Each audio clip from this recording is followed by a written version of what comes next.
All right, let's get this started. I know you see the titling. Depending on how you feel of Ben Simmons or whatever, you're either saying, one, this dude is completely crazy, nuts, he's falling into the trap again. We've seen it happen year after year beforehand. Or you're saying, oh, somebody gets it, he's better than he's been perceived to be, and the drama messed up people's perception on who he is. But I'm kind of in the middle of both camps with myself saying this, because I kind of am like, am I falling into it again? Is he going to just be a bit better or the same player? And I am kind of looking towards it, like, did my perception of him get severely altered during this drama, which I don't think it has been, because I always had the same opinion on it, that he's a good finisher, he's a good playmaker, he's a great defender, but his mentality on going to be aggressive, his mentality on at least, getting some post moves in there, a mid-range, whatever, has been lacking, because he really could have dominated a lot of teams in this league with his pure speed, athleticism, height, by just being aggressive in the paint overall. Not even mentioning the jump shot. I stopped doing that after the 2020 playoffs. I was like, which he didn't play in, but I realized Joel Embiid, he's doing all this without even, needing to take that many shots outside of like the mid-range area of the paint. And he's like, yo, Ben Simmons could probably do this too. He can handle the ball better. He's athletic, but he doesn't have any aggression. He doesn't have the post moves. He doesn't have the mid-range game. People don't respect it, and he doesn't respect it himself. So it is kind of a difficult, situation to, gauge at this point in time, because Nets fans really think they can get back into a contention area, and some people outside Nets fandom think the same, but most people do think that, this is really a messed up situation. This drama surrounding Ben Simmons with his teammates such as Kyrie and Kevin Durant, the trade requests, the refusal to re-sign and all that. The Nets team as a whole, that's in question too. But really what I want to get on is the fact that I think that Ben Simmons can get back to former self, as we all know. But I do think that he will be more successful in this shooters all around him set that the Nets have, because they have more shooters on the court than not at most times. And instead of, how the 2019 Sixers had, JJ Redick, Ben Simmons, Jimmy Butler, Tobias Harris, and Embiid, which I would say at that time, like, two players in that lineup were shooting probably over 35%, which is league average. Embiid wasn't at, his greatest shooting. Tobias Harris was terrible when it came to playoff basketball. JJ Redick, he was always a shooter. Jimmy Butler wasn't a great shooter, but he was somebody who could hit the mid-range at that point in time. And it was a weird situation to be in. I really do think that this time around, having guys like Kevin Durant, Kyrie Irving, who are more or less ball handlers themselves, because one thing that Embiid did tend to improve on over the years is his ball handling and ability to create for himself, which I know he did always have that, but he's always been extending that to now you're handing him the ball at the top of the perimeter and just moving people out the way and saying, yeah, you know what, let's let Joel do his thing, whatever, and you can trust his shot more than ever. I'm not saying he didn't have that in the 2021 season, because I would say that that was the best version of Joel Embiid that Ben Simmons had. Obviously, he was the runner-up in the MVP race. But I'm saying that over the years, even when Ben Simmons has been gone, he's getting better and better, to where now it's like he can go on all three levels and score. He can handle the ball. He got post moves. He got a shot. It's ridiculous. It's pretty unfair. And to think what Ben Simmons could have had if he just, got a bit more aggressive in there, adjusted his game to, suit Joel. It's just like Joel adjusted his game to suit Ben's.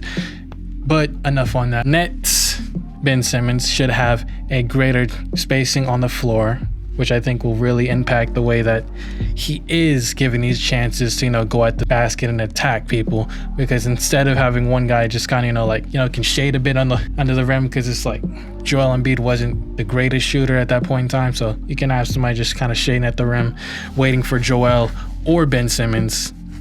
Now you got people that can spread the floor completely to where it's like, oh, you can't leave the wing wide open, because if you do, Ben is going to pass it to KD or Kyrie, Joe Harris, Seth Curry, whoever, and he's going to be able to make that shot. And I think that's really going to be great for him to have. And also on defense, he's never dropped off on defense. Even in the 2021 playoffs, he was locking Trey up. So yeah, the question's never been on that side of the ball. He locked Trey up.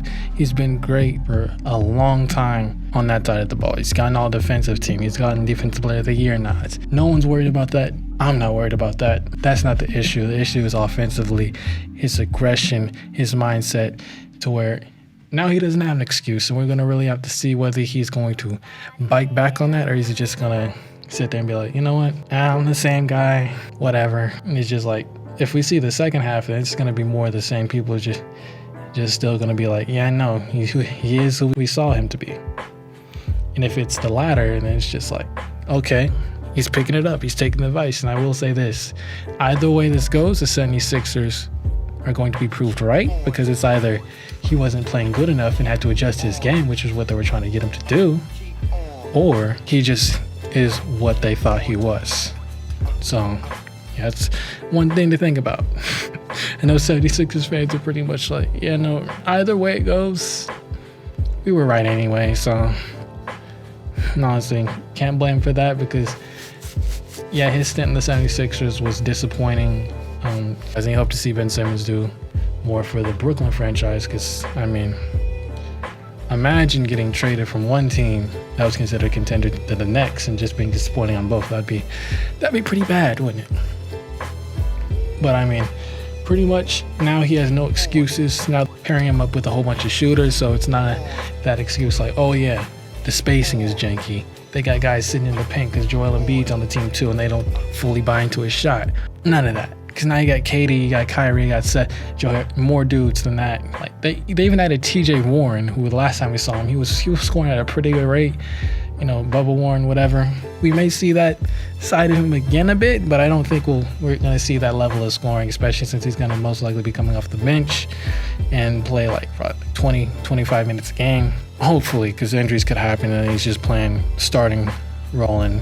Yeah. So hope the injuries don't kick in this season like they always do with the Brooklyn Nets franchise, it seems. But yeah, we're going to either have to see him bite back and transform into a new version of Ben Simmons that's more aggressive and more tactful around the rim, or we're just going to see more of the same, or he's going to get worse from that year he took off. Only time will tell. I mean, what do y'all think? You think it's going to get better, stay the same, or is it going to be worse? Could be any one of those things, to be completely honest. We do not know yet. We do not know. Me, I think it's going to be right at the end. I think it will be a better version. I think that, honestly, he has everything next to him that he needs to excel at his role, you know, drive and kick and finish and defend, because he's going to be the reliant defender that they have. He's the best defender that they have on the team as of right now. Kevin Durant, he's now just an average defender. You know, he's taking on more of the offensive role. Different players on the team, but I don't think any of them match up to Ben defensively. I think that's pretty honest. So he's going to have that defensive aspect of this game still, as he always had. Not a question. The playmaking, he has shooters. So when he activates that drive and kick, he has to also be willing to score as well to become a threat, because people aren't going to really, you know, be like, oh yeah, Ben Simmons going to the rim. Let's step in if you just kind of already have a mindset of, oh yeah, I'm gonna pass this out. I'm gonna make a shot for somebody else. So yeah, we're really gonna need to see that improved version, which I think we will see. But yeah, you can tell me what y'all think in the comments. This may age terribly. This may age wonderfully. This may be a bit of good and bad. I might be right on both, or all of my opinions, or I might be wrong on all of them. Only time will tell. Yeah, I mean, it is what it is. We will see.